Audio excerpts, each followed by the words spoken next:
सखी दिने दिने कितना चिकनाइल बारू हो। अरे का कहिए सखी तोहके आगे लगे जला अपने से भाटा में भारत में बटे यादव जी के माथा में। आगे लगे जला अपने से भाटा में भारत में बटे यादव जी के माथा में।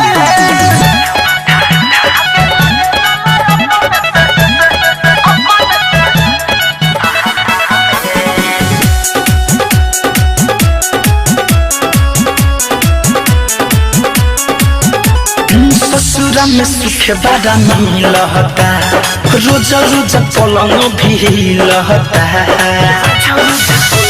अरे सखी ससुरा में सुख बड़ा मिलता रोज रोज पलंग भी लहता।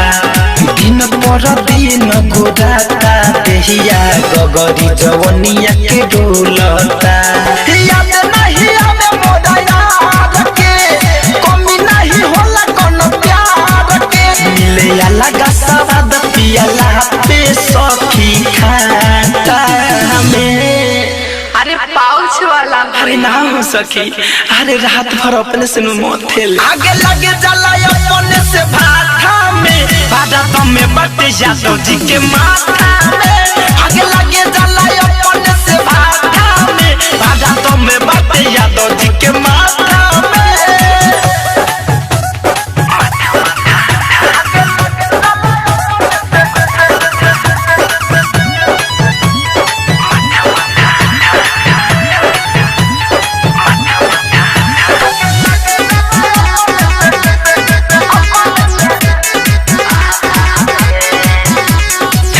नहीं केहू से खोली हो कुछ ना धनंजय से बोली हो।